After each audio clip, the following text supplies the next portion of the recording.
All right, so welcome back. So what this video is going to be about is how to deal with overwriting animations. So let's say, for example, I'm going to delete these bones out for a second, these sockets. Okay, I'm going to do File, Export, and I have my frame range from 0 to 17, and I'm just going to overwrite this attack. This is our old attack for this guy, okay? And what you'll see is, whoops, we need the animation on this time.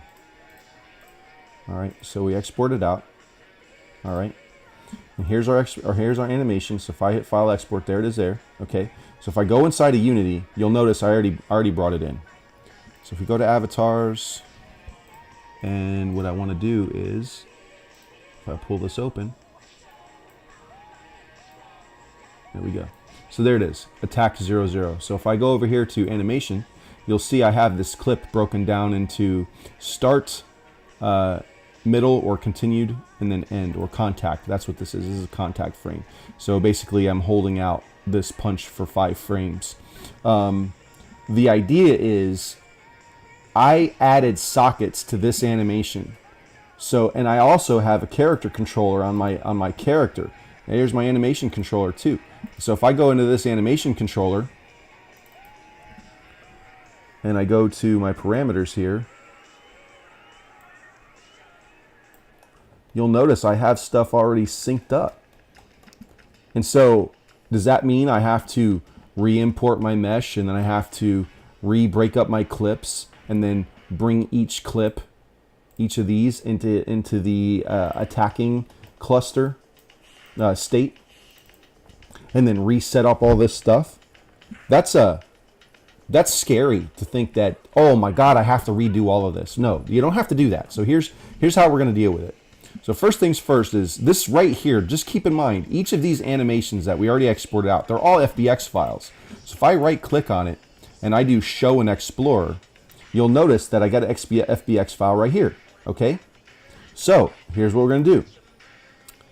I'm going to undo. So here's my sockets, and you can see just from the last lesson, if I hit page up, this one's socketed to that hand, this one's socketed to that hand. No problem. We just do File, Export, File, Export, okay? And we're going to overwrite our old attack. Okay, we're going to turn on our units, leave our animation on, and turn on our smoothing groups like we're supposed to. Whoops. All right. That's not going to throw us too bad of an error here. And we're going to do File, Export again, and this time we're just going to select the object. Select this attack. Control-C on the keyboard, or right-click and do Copy, okay?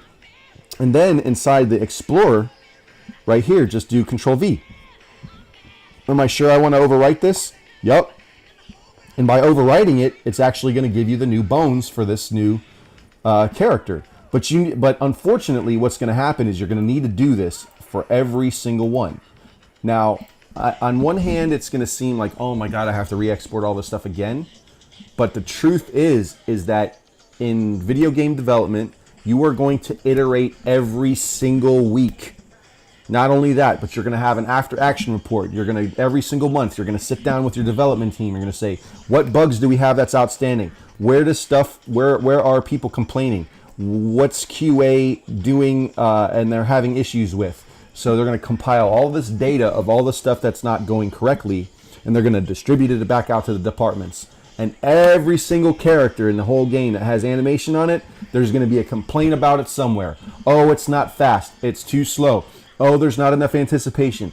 Oh, the animation doesn't feel fluid enough. They're going to go through the Disney's principles of animation or my principles of animation and say, oh, there's some kind of conflicting issue. So you're got to get it in your head that you've got to iterate, and it's okay to export over and over again. Programmers have to do the same thing.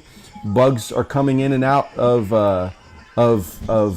their queue all day long, and they know that every time they do one thing, 12 other things break, and then they got to go back and reiterate on those things too. So don't be afraid of re-exporting. It's not a laziness issue. Is there a more efficient way to do it? Unfortunately, fortunately, this is the easiest way to do it. Your programmer wants animation as fast as possible. Your programmer wants geometry as fast as possible. Your programmer wants environment stuff as quick as possible.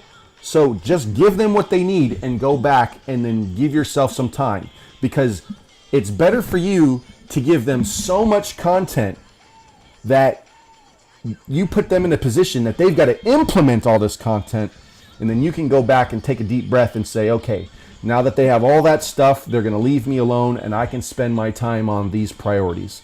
All right. So I'll go over this lesson one more time. Basically what you're going to do is you're going to take this socket, you're going to link it to the palm. You're going to take this socket, link it to the palm, file, export. You're going to select the animation that you've already done. So in this case, right, because I've already done 0 to 17, why don't I just go ahead and export the next animation out? Let's just see what's going to happen. So we're going to start at 25. Let's go ahead and start at 25. Okay, and then he'll lift off and then settle. So it's 70. All right, just like this. So this is animation number 2. File, export. It's going to send on this frame range. So here's attack 2. Hit save. Hit OK. Turn on my units, centimeters, animations on, geometry and smoothing groups. All right, there it is.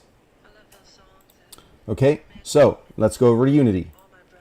Right, so by the way, okay, the reason why it paused like that is because it was re-importing the FBX. Okay, so in this case, attack 01, right click, show an Explorer. There it is. So now I'm going to go file export again. And the only reason why I'm doing file export is because it's pulling this folder up for me. Okay, so if I hit Control C or right click and hit copy, go in this folder, hit paste, copy and replace, go back to Unity. It's going to import. Okay, and let's let me know that I've got some errors in here. And the reason why I got errors is because I got 2 new bones, or 2 new sockets, bones, that are in these animations that are not in the rest of them. So I've got to go back and iterate and iterate and iterate and do this for every single one. It doesn't take long. You just saw what I did. It took seconds. So don't be lazy. Don't get upset. Take a deep breath. Tell yourself, okay, this is happening. I know I have to do this, so let me just do this. And that's pretty much it. So I hope you guys learned something today, and talk to you guys soon. Shalom, shalom.